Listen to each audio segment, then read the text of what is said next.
Anda masih menyaksikan Breaking News Kompas TV terkait hari pertama pendaftaran calon kepala daerah.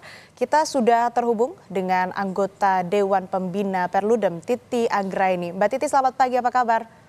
Selamat pagi Mbak Asri, Alhamdulillah sehat, salam sehat buat kita semua. Salam sehat Mbak Titi. Ini kan hari ini hari pertama pendaftaran calon kepala daerah yang akan dibuka sampai tanggal 29 Agustus. Tapi kita ini dunia politik, ini situasinya sudah padat ya, sudah cukup rapat begitu agendanya dari pekan-pekan sebelumnya. Anda melihat saat ini bagaimana situasi dan juga dunia politik, baik itu juga demokrasi terhadap Pilkada 2024 ini?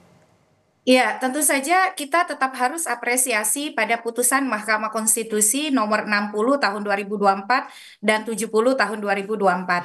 Terutama putusan nomor 60 soal rekonstruksi ambang batas perolehan suara untuk pencalonan presiden oleh partai politik maupun gabungan partai politik memberikan dinamika dan warna baru terhadap pencalonan Pilkada 2024. Meskipun dinamika tersebut tidak terjadi di 37 pilgub, semua 37 pilgub ataupun 508 pemilihan bupati wali kota.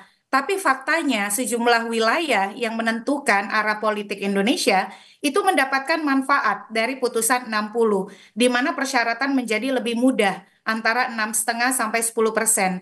Bayangkan Mbak Asri dengan sebelumnya harus 25% suara atau 20% kursi. Persyaratan yang berat sekali.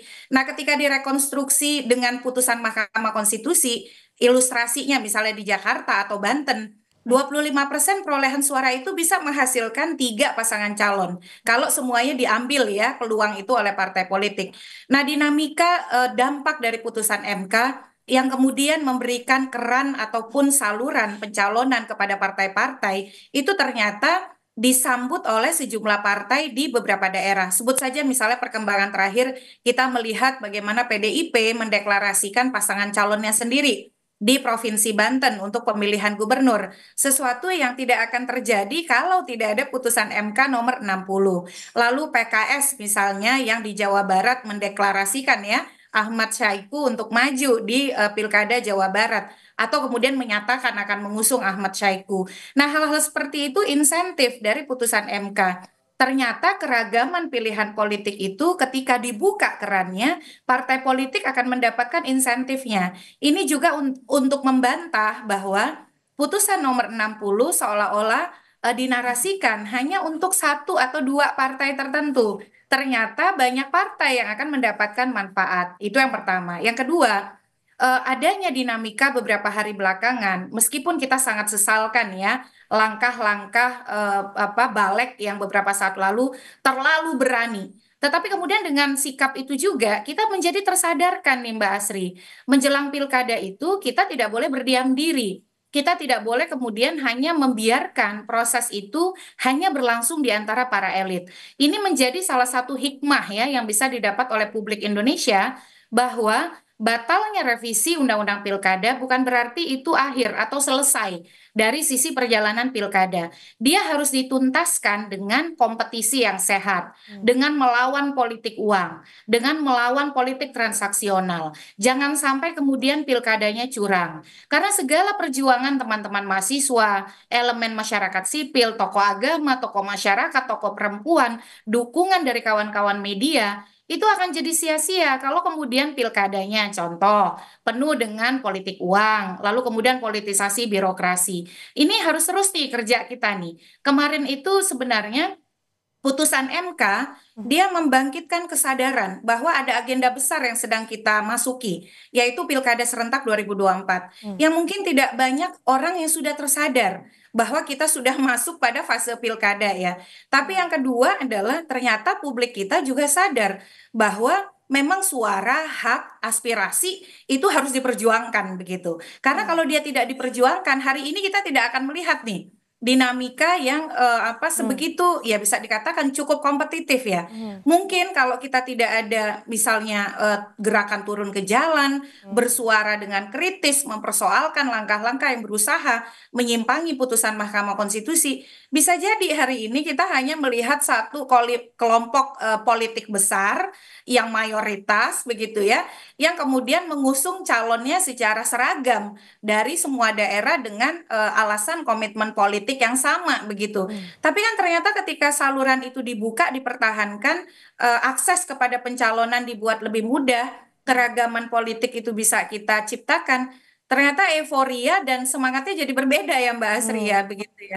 Jadi bisa dikatakan lah kalau dulu suasananya agak muram, Hmm. sekarang kita mulai bisa ceria memasuki pilkada walaupun ini baru awal, ini bukan akhir. Hmm. Jadi awal ini hanya akan bisa berakhir dengan baik kalau di daerah kita orang yang terpilih pun memang orang yang sesuai dengan aspirasi, suara masyarakat, dihasilkan dari proses yang bersih. Nah, itu yang sebenarnya kita harus kawal sampai nanti keterpilihan calon produk dari Pilkada serentak 2024. Ya, nah Mbak Titi kan memang ini proses sampai dengan pendaftaran di hari ini sebelumnya ada putusan Mahkamah Konstitusi, kemudian tiba-tiba balik menentukan revisi PKPU, kemudian dan lain sebagainya ini sampai agak drama begitu ya.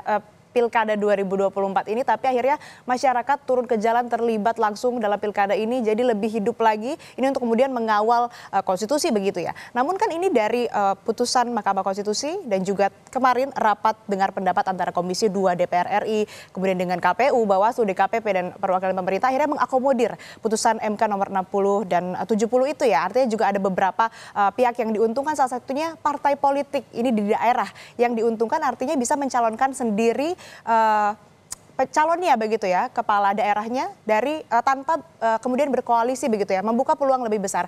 Apakah Anda bisa melihat ini menjadi lebih banyak variasi calon kepala daerah yang akan mendaftar atau akan berkontestasi di pilkada nantinya? Ya, putusan Mahkamah Konstitusi secara faktual membuka ruang untuk kemudian partai politik bisa mengutamakan kader atau figur-figur yang memang disukai oleh konstituennya. Kalau selama ini selalu ada narasi atau kemudian alasan kami ingin mengusung calon, tapi karena kami tidak punya 20% kursi atau 25% suara hasil pemilu DPRD, maka keinginan itu tidak bisa kami laksanakan. Atau kemudian kami terpaksa bergabung dengan partai-partai lain untuk memenuhi syarat. Nah, ketika ada putusan Mahkamah Konstitusi, terutama bagi partai yang memperoleh suara 6,5 sampai 10% sesuai dengan jumlah DPT pemilu terakhir di daerahnya, itu menjadi terbuka peluangnya. Tapi Mbak Asri, ini bisa berujung dengan betul-betul pencalonan terhadap kandidat atau malah tidak begitu. Tetap ada calon tunggal karena semuanya bergantung pada partai politik. Dan partai politik pun punya pertimbangan serta pragmatismenya sendiri, begitu ya. Apakah kemudian dengan adanya putusan MK calon tunggal serta-merta hilang? Tidak serta-merta. Tapi apakah adanya putusan MK membuka ruang kita menutup beberapa potensi calon tunggal? Jawabnya iya. Contohnya saja di beberapa daerah begitu ya, di Banten atau di sejumlah daerah besar lain, di Jawa Tengah, di Jawa Timur, Jawa Barat, minimal di Provinsi Jawa lah, dan juga di sejumlah daerah di luar Jawa.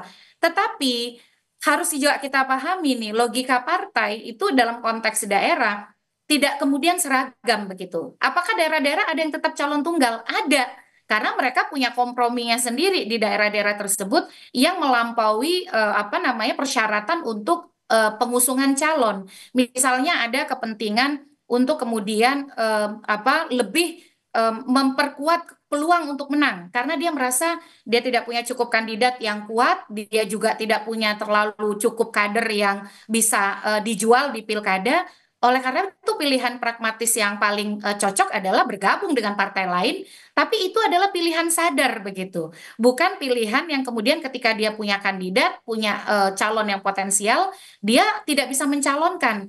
Nah, dengan putusan Mahkamah Konstitusi ini, partai-partai yang merasa punya kandidat yang cukup punya nilai jual, punya kandidat yang bisa ditawarkan kepada pemilih, itu bisa mengusungkan calonnya.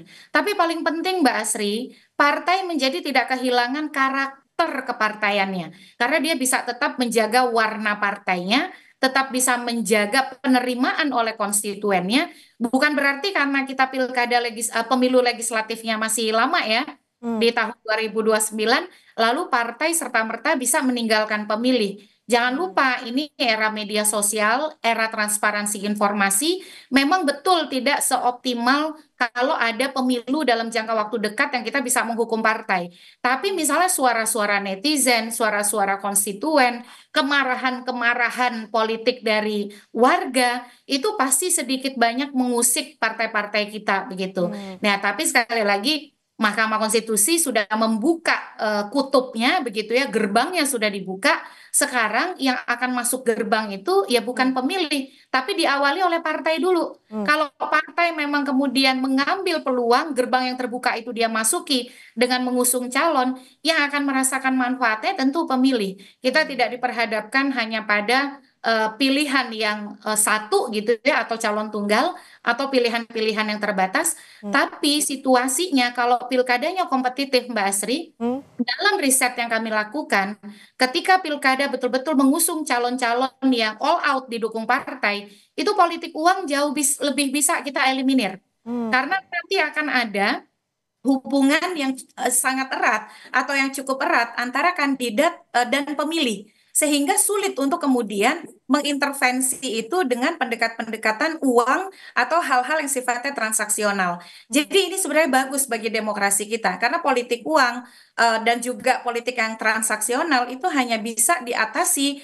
kalau ada hubungan ideologis, hubungan emosional dan ikatan yang kuat antara kandidat dengan para pemilihnya, Mbak Asri.